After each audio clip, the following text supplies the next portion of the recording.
戻ったで。あ、おかえりお姉ちゃん。と、葵、消毒薬知らん？あれ、なくなってる？確かこの辺に。あった。おう、サンキューな。それにしても、もうすっかり慣れちゃったで。何が？こういう、外から帰ってきて消毒したりするやつや。ああ、もうコロナ禍になって、だいぶ経つもんね。いつまでこういうの続くんやろな。わからないよね。でも、今まで世界で起きてきたパンデミックって、だいたい2年で収まってるから、もしかしたら、そろそろかもしれないよ。そうなん？でも、新型コロナが初めて確認されてからもう2年経つし、ここから急にゼロになるとは思えんし、もうちょっとは続きそうやない？そうとも考えられるけど、そもそも、今までのパンデミックも、完全にゼロになってるわけではないよ。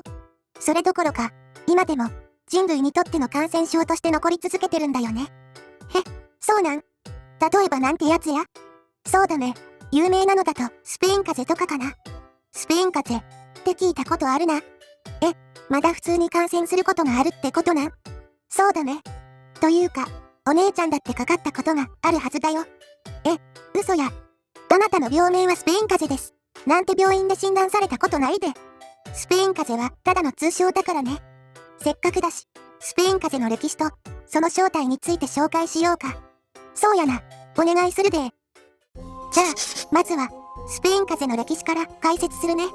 スペイン風邪と呼ばれるこの感染症は、1918年に確認され、そこから世界中で大流行したウイルス性の感染症なんだ。普通にウイルスによるものなんやな。風邪って言うから、てっきり風邪菌によるものかと思ってたで。ああ、確かにそう思っちゃうのもしょうがないのかもしれないね。実は、一般的に風邪と呼ばれるものが、そもそもウイルス性の感染症なんだよね。そうなん？風邪ひいたかもしれんって、普段何気なく言ってるあれは、全部ウイルス性なんか？いや、そういうわけじゃないよ。そもそも、私たちは体調悪い、その症状のことを風邪って言うけど、感染症としての風邪は、そのほとんどが、コロナウイルスと呼ばれるウイルスによって引き起こされるものなんだよ。コロナやって。コロナって2年前に現れた新型の。そうか。だから、新型なんやな。そう。今私たちが恐れている新型コロナウイルスは、その風邪を引き起こすコロナウイルスの親戚なんだ。つまり、何が言いたいかっていうと、病名に風邪ってついてるからって、そんな軽いもんじゃないよってこと。そのほとんどが、ウイルス性の感染症のことを指すんだよ。なるほどな。改めて詳しく考えたことなかったわ。話を戻すね。1918年って言うと、今から100年以上前の出来事だけど、当時の世界の人口は、たったの18億人程度しかいなかったんだって。世界人口は、1900年から1950年の間に爆増したって聞いたことあるで。今と比べると、本当に少ない人口だけど。じゃあ、このスペイン風邪は、世界で何人くらいまで感染が広がったと思う？わからへんな。参考までに、新型コロナは、どれくらい感染者がいるのか聞いてもええか？ 12 月1日時点で、世界全体のトータル感染者数は、約2億6300万人となっているよ。2億？世界の人口は、確か、今はだいたい80億弱やったな。そうだね。それくらいだね。つまり、世界の3から4% くらいの人が感染してるということになるよ。で、スペイン風邪が流行った時は、その4分の1くらいの18億人。スペイン風邪は、最悪のパンデミックとも聞いたことあるし、そうなると、6000万とか7000万人とかやないか。なるほど。割合的にはコロナと同じくらいだろうって考えたね。そういうことや。今のコロナだってだいぶ阿鼻叫喚だったで。これ以上だったらやばすぎや。じゃあ、正解を発表するね。正解は、約5億人。スペイン風邪は約5億人の感染者を出し、死者は1億人を超えていると言われているんだ。待ってくれへんか。5億？当時の世界人口って18億やろ？そう、世界人口の3割近くが感染し、死亡率は 20% 近いという、あまりにも怖いデータが残っているんだ。当時って、そんなに海外との交流って今ほどなかったんちゃうん？それでその人数って、そうとも限らないよ。1918年。この西暦を聞いて、お姉ちゃんは何も気づかない？ 1918 年。当然うちらは生まれとらんしな。1918年は、約4年間続いたあれが終わった年だよ。お姉ちゃん。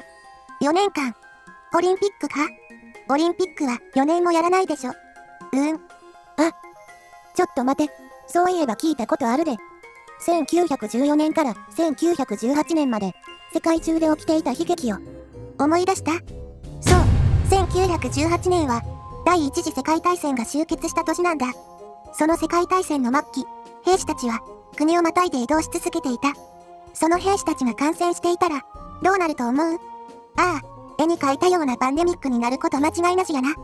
ある意味、第一次世界大戦が残した爪痕の一つとも言えるね。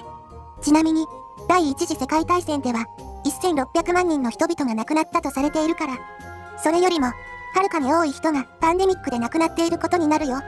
悲惨や。じゃあ、それともう一つ問題を出すね。どうしてこの病気がスペイン風邪って呼ばれてると思う？そりゃスペインが発祥の地だったからやろ。それだとおかしいと思わない？このスペイン風邪は兵士から兵士への感染が流行のきっかけって言ったと思うけど、そもそもこの世界大戦においてスペインは中立国だったんだよ。あ、そうか。じゃあまさか。そう、発祥の地はスペインじゃないんだ。じゃあ一体どこだって言うんや？アメリカかい。公式に記録として残っている初めての感染者はアルバート・キッチェルというアメリカ陸軍の兵士なんだ。それが1918年3月4日の出来事。それから数日以内に陸軍基地内で合計522人もの人が症状を訴えたと言われているよ。恐ろしき感染力。そして10月には日本にも感染の波が到達しているよ。日本もその被害を受けていたんやな。その時のポスターがこれだね。マスクをしろって言われとるな。100年前と今で言ってること変わらへんの。逆にすごいな。感染症の心得はこの時からできていたんだね。ただ、いわゆる第1波はまだ大したことがないまま収束したんだ。問題は第2波。急激に毒素を増したウイルスが世界中を襲ったんだよ。コロナみたいに変異株が現れたんやな。そう見てみると、どのパンデミックを見ても大体同じような歴史をたどってるんやな。そうなんだよね。まあ、コロナとスペイン風邪はウイルス自体が全く違うから、今後の参考になるかどうかまでは定かではないけどね。少なくとも、パンデミックが2年を境に収まり始めるというのは、過去のデータからわかる。それがコロナにも適用されるかはわからない。そうなってくれるとええんやけどな。結局、スペイン風邪は第3波まで確認されていて、それ以降は、パンデミックは感染に収束する流れと向かっていったんだ。よかった。特効薬でもできたんかな？いや、当時の医学では、一体何の病原菌から引き起こされているものなのか誰もわからなかったんだよ。だから、特効薬ができたわけじゃなく、あくまで自然に収束していったって感じだね。ちょっと待て。結局スペイン風邪が、なんでその名前で呼ばれるようになったんかわからんやないか。ああ、そうだったね。答えは簡単。アメリカを含む、戦争に参加している国が、ウイルスの存在を発表しなかったからってことなんだ。発表、せえへんかったんか？そう。兵士たちや、国の士気に関わると思ったんだろうね。だけど、中立国であったスペインは、感染状況をしっかりと報道した。その結果、世界中から濡れ衣を着せられてしまったんだ。つまり、スペインは正直者だったってことやな。まあ、他の国が戦時中に報道ができなかったのは、しょうがないっちゃしょうがないよ。そもそも、ウイルスで兵力が大幅ダウンしたりしてるのに、それをバカ正直に報道して相手国に知られたら、大変なことになっちゃうでしょ。まあ、だからこそ感染が広がってしまったとも言えるけど。なるほどな。で、第3波で運よく収まってくれたって話やけど、それでも、世界からウイルスを根絶やしたわけやないんやろ？そうだね。今でも普通に感染するし、お姉ちゃんもかかったことがあるよ。それ、さっきも言ってたけど本当なんか？そんな死ぬほどの思いをしたことないで。今では、ほとんど死なない病気だからね。当時、スペイン風邪が流行った時は特効薬どころか、その病原菌すら把握できてなかったけど、今では特効薬があるし、何よりも誰もが知っている病気だから対策を誤ることもないんだ。誰もが知っている病気？つまり、誰もが知っているウイルスってことよな。そうだね。で、コロナウイルスの親戚でもないと。それってつまり、そうだね。インフルエンザウイルスやないか。その通り。スペイン風邪の正体は、A 型インフルエンザウイルスだったんだ。インフルエンザが、まさか、そんなパンデミックを引き起こしていたんやな。しかも、新型インフルとか、鳥インフルとかでもなく、いや、当時からしてみればそれは新型インフルエンザであり、鳥インフルエンザの変異種だったんだよ。そもそも、インフルエンザっていう単語すらなかったけどね。誰も免疫を持っていなくて、特効薬も、正しい対処も知らないという、そんな状況。特効薬や知識がありふれている今だって、インフルエンザは、本当にきつい病気でしょ。それすらもない状態だったら、どうなるかわかるよね。ああ、それはきついやろな。ちなみに、これは、あくまで、歴史上正式に確認されている。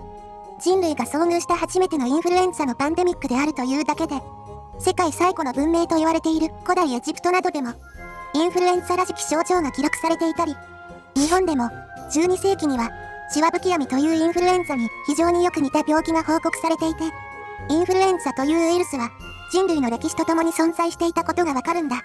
ちなみに、1957年にパンデミックが起こったアジア風邪、それから、1968年にパンデミックが起こった香港風邪、いずれも A 型インフルエンザによるものだったと言われているけど、そのどちらも収束し、今では、このタイプに限って言えば、人類は感染にウイルスを克服したと言えるんだ。ただ、今後も新型インフルエンザが発生し、人類をパンデミックの恐怖に叩き落とす日がやってこないとも言えない。でも、必ずそれは収束するだろう、ということだね。なるほどな。コロナも2年とまではいかなくても、いずれ収束してくれることを祈るばかりや。実は、ウイルスっていうのは、時間が経てば経つほど、感染力が強く、毒素が弱いという安定した状態になろうとする傾向があるらしいんだ。諸説はあるけど、ウイルスの目的はあくまで増えること。人類を無駄に殺すような変異は、本来する必要がないんだよね。まあ、致死率 100% で、感染力も最強とかやったら、感染する先すらなくなっちまうもんな。その傾向を考えると、今、爆発的に世界で感染が広がっている新型コロナの変異オミクロン株は、それに当てはまっているとも言えるよね。確かに、テレビで感染力は強いが、弱毒性である可能性があるって言っとった気がするで。でも、油断しちゃダメだよ。まだ可能性があるってだけだからね。今まで通り、感染対策をしっかりしながら、そうやな。今後のウイルスの動向をしっかりと見守っていこうね。それが一番大事そうやな。というわけで、以上がスペイン風邪についての解説になります。このチャンネルでは、こういった様々な雑学を取り扱っているから、ぜひチャンネル登録よろしく頼むで。最後までご視聴ありがとうございました。